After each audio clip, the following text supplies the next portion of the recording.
Hello, one and all, and welcome back to another edition of the DVD Shelf Foreign Flix, the show that would rather high-five a good movie than throw food at a bad one. Today I have an interesting film for you that has its own take on the serial killer thriller.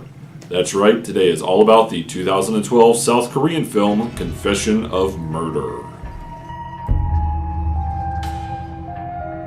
When you think of a serial killer thriller, you probably have an expectation. A tense game of cat and mouse with a creepy antagonist cleverly outfoxing a grizzled veteran and/or eager young detective until the cop finally gets his man, either in cuffs or a body bag, sometimes after a string of bodies. However, this film puts its own twist on the formula, making it equal parts thriller and action with a touch of social commentary.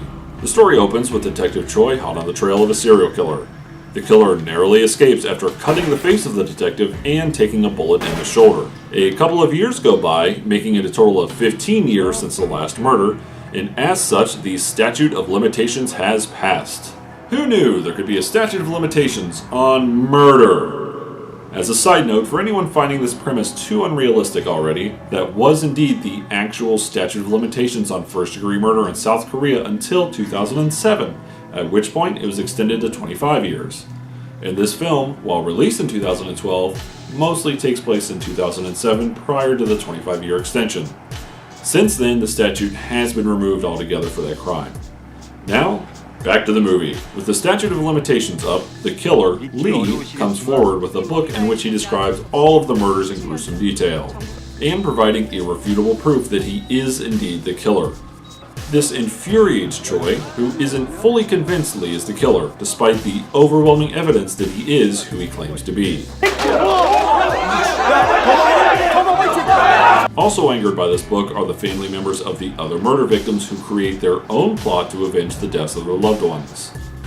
After Lee finds great success, popularity, and wealth from writing the book, another mysterious figure, referring to himself as Jay, also emerges, claiming he is the true killer and providing his own proof, which Lee claims was stolen from his safe.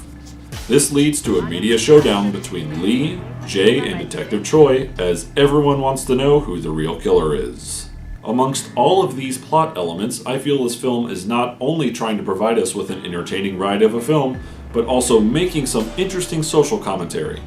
The killer who writes this book is an attractive guy, and even though he is admitting to numerous brutal murders, it doesn't matter and women swoon over him. An interesting case of life imitating art when the hot convict mugshot went viral with countless comments of attraction towards him. Additionally, the media is depicted as murder happy, treating Lee like a celebrity, basically rewarding his horrible actions, and some of them are even willing to allow anything and everything to happen for a ratings bump. 빵 쏘잖아. 이게 게러스크 바로 특종이야. One thing about this movie that makes it different, but at the same time hinders it, is the action. When watching a serial killer type of thriller, you expect drama, tension, dark characters, and a back and forth between the killer and detective, as I mentioned earlier. However, what you do not expect are over-the-top action movie car chase scenes. I can't deny that it's fun, and certainly different for this type of film, but it suffers from too much shaky cam, and some of it feels a bit too over-the-top and out of place in this film, such as the big chase scene in the middle of the movie with fighting on top of the driving cars. It seemed like a Fast and the Furious knockoff. So now the big question, what would I rate this? This Korean take on the serial killer genre makes for a different one, and even though it has its dark and dramatic moments and themes like every other film in this genre, it also has some over-the-top action that makes it feel a little less serious than something like Seven or Silence of the Lambs. This does make for a bit of an uneven experience, as the high-octane action just feels out of place. Still, it is a fun film with an intriguing story and with a plot that is one part action and one part serial killer thriller. So, I give it a 3. Give it a rinse sometime to enjoy this interesting thriller. As far as the release is concerned, the special features consist of a 4-minute behind-the-scenes special, which is a jumbled mess of fast title cards, edited clips from interviews, and some behind-the-scenes footage. Also included are the full interviews, of which footage was used for the behind-the-scenes special, but the interviews are even shorter than the previous special and contain very little of interest. Well, that'll do it for this episode. For the DVD Shelf Foreign Flix, this is Kay, reminding you not to swim with snakes.